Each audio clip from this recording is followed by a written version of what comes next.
Welcome to the third place.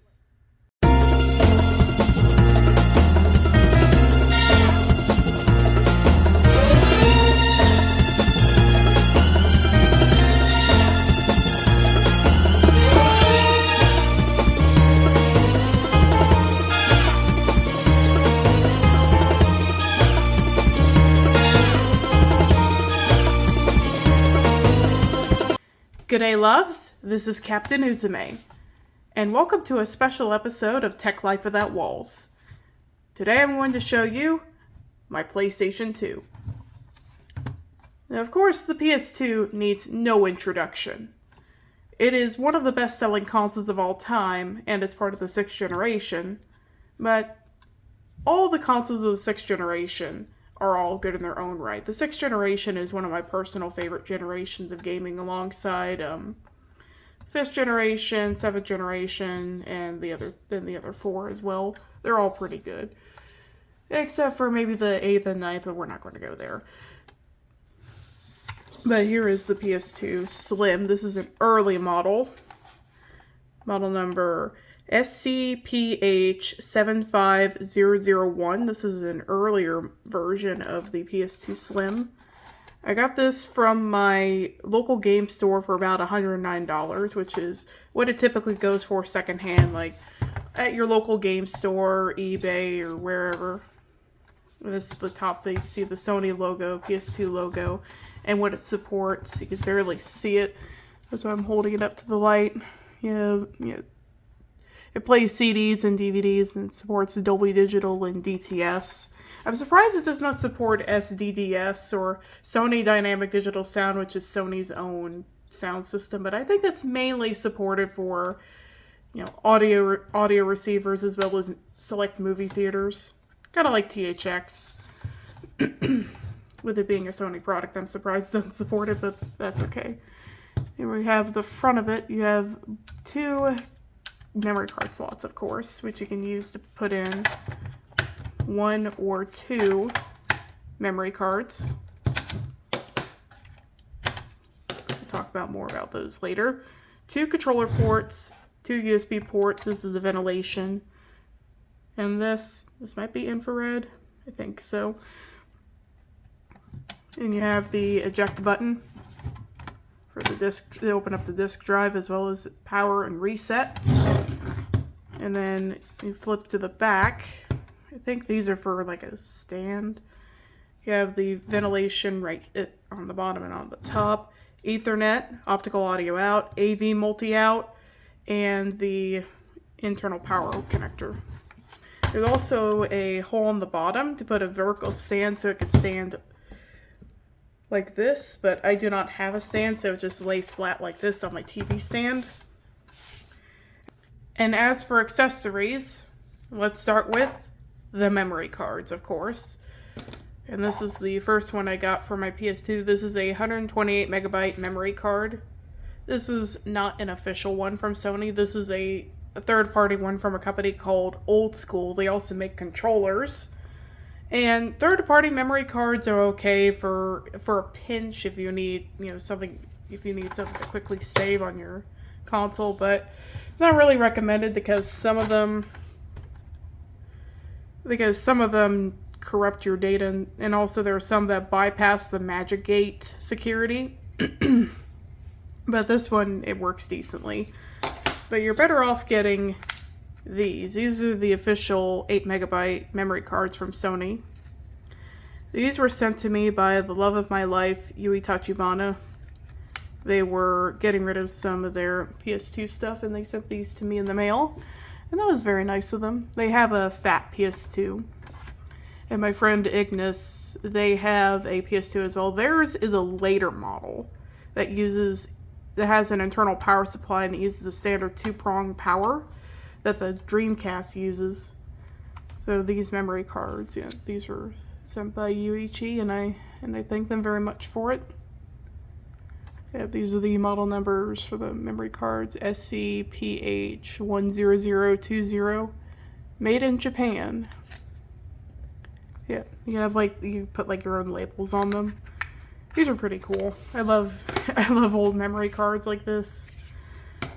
And as for the controller, this is what they gave me. This is not an official DualShock by any means. This is from that same old school company that did this, that made this memory card. And this is not an official DualShock 2. This is a third-party one. It's decent. It's okay. It's kind of a little cheap feeling. Probably slightly better quality than Mad Cat's, but me. I hope to get an official DualShock 2 soon, but of course it plugs in right here, like that, and that's the controller. The PS2 also had other accessories such as the iToy for games that used it. And it also had internet connectivity for certain games, like the version of Phantasy Star Online that was for the PS2. Was it on PS2? Dot Hack Fragment. Of course, Final Fantasy XI. SOCOM. Those are some of the titles I could think of off the top of my head that had internet capabilities. And now onto the specifications. This has the Emotion Engine CPU, which is MIPS based, clocked at 300 megahertz. It has 32 megabytes of RAM, 4 megabytes of video RAM, and its GPU is a graphic synthesizer clocked at 150 megahertz. And for optional storage, you have a 40 gigabyte hard drive for, of course, games like Final Fantasy XI, or to use Linux on it, but that only works on the fat PS2 because it has the expansion bay. The Slim does not have the expansion bay, so you're out of luck. So you can only use it if you have the fat model PS2. So if you just have a Slim, well, I think they have an external hard drive, but for the one that just sticks into the expansion bay, you can't use it here because it lacks that. And early models also had a iLink connector, which is also known as FireWire, which was, I think that was used for Ethernet because FireWire can be used for networking. But I wonder if it could also be used to hook up Sony Handycams to transfer video or for capturing. I wonder if it could use that. Because I've always been curious about that. This isn't the Slim, so it does not have an iLink connector. But that's okay. Now I'm going to show off the games, of course. And these are the ones that I have. And here are the games I have for my PS2, starting with. This is the original Disgaea. Of course, and this is a tactical RPG. I love the Disgaea series. I've only played the original, a little bit of the second one, and the fifth one. Yeah. This one was published by Atlus before Nipponichi Software started their own American branch, and this has the original manual. You can even get like a strategy game for it. Strategy guide for a strategy game.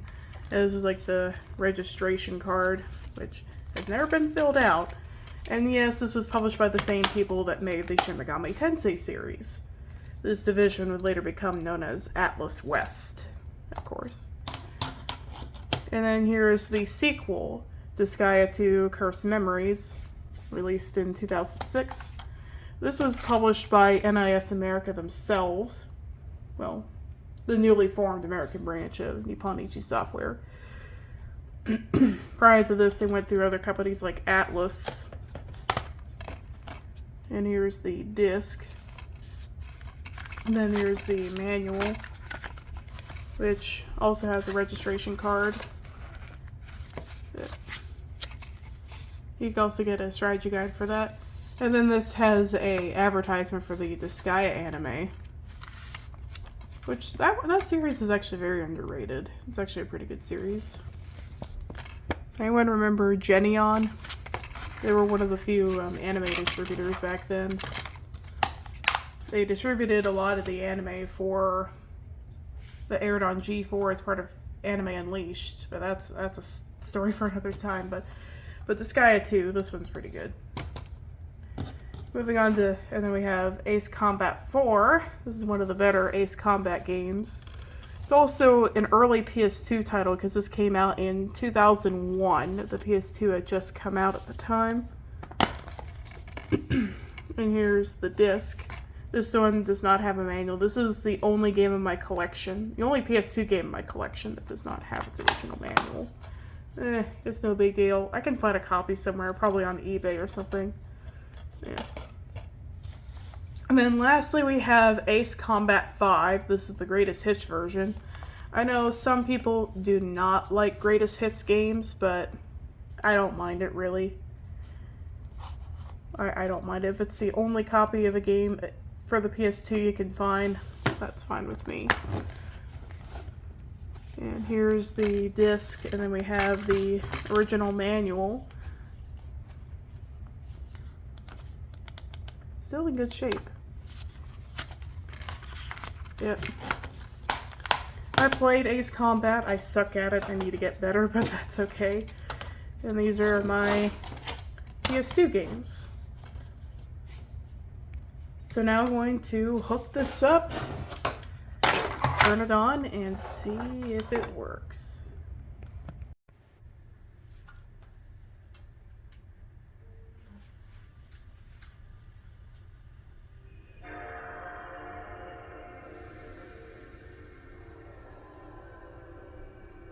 So here is my PS2. This is the version that it has. It's the SCPH75001, as I stated earlier.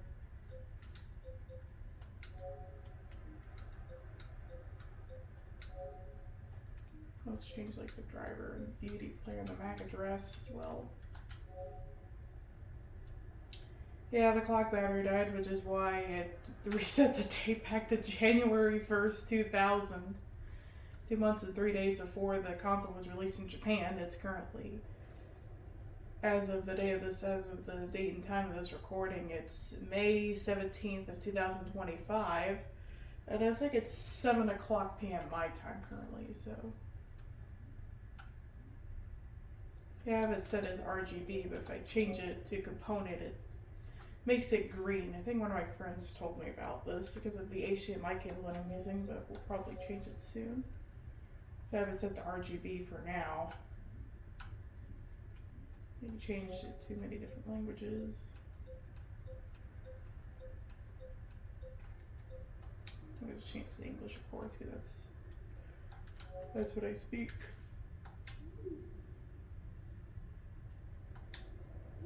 I really like how the clock looks. It's actually pretty cool.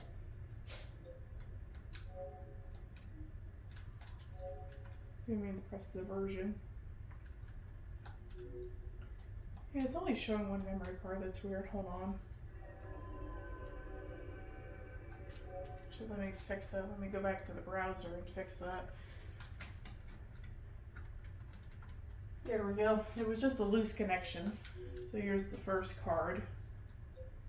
The system configurations, the save data for Ace Combat 4. Why I have Persona 4 on here? Well, I actually burned a copy because I'm using a kind of a soft mod on this. So then we have the Skya 1. Copied it over from that 128 gigabyte SD card. Excuse me, 128 megabyte memory card that I have. So I'm actually going to go into the browser again and I'm going to find a game and test it out real quick.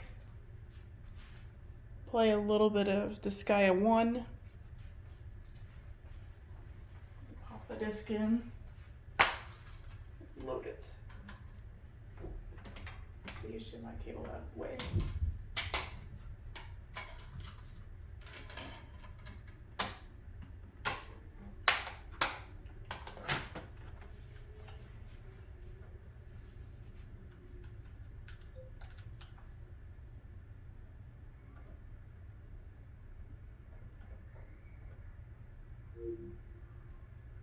You can do that, but you can also do this.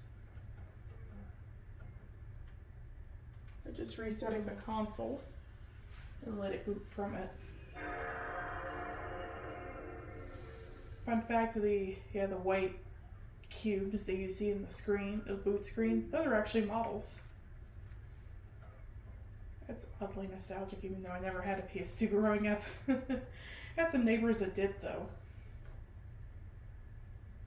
What's very interesting is the PAL and Japanese versions of Disgaea 1 are on CD. The North American release is on DVD. Atlas. Yeah. I'm gonna continue.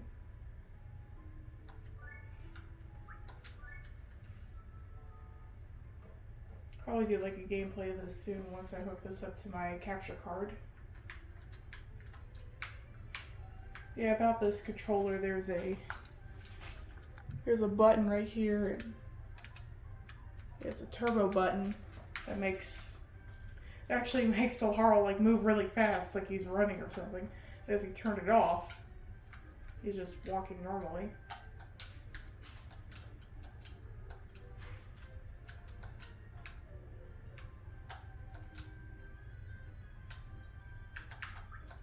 I'm not going to summon assembly yet.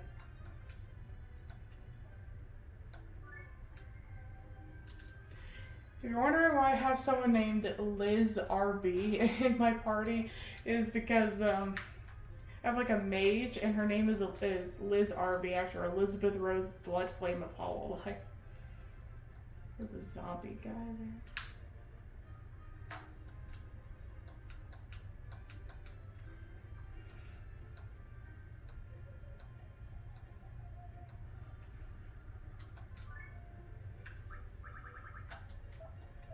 Garlic water?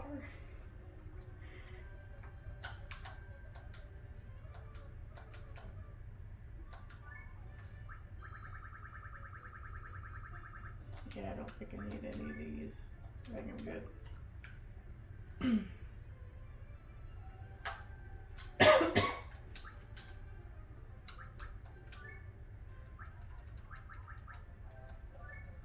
Yep, there's my red mage named Liz RB.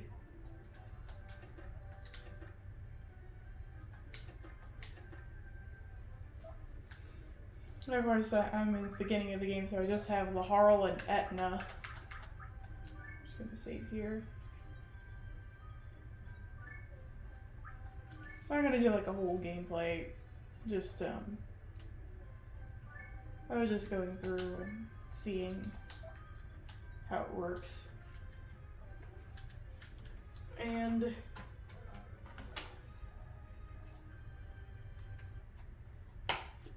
that's the end of that.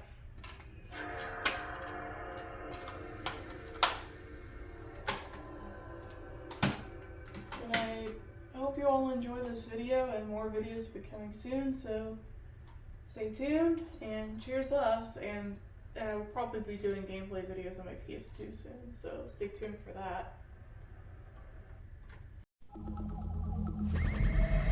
This is the day you have trained for, the day you have studied for. Utilize your superior skills, your superior intelligence. Sit down, rodent! Sarah, baby? Oh, you were one fly. Don't make me hurt you. Learn to defeat your ruthless enemy, Steve of Hackensack. Ryan, you're gonna get roofed. Shut up, quadruped.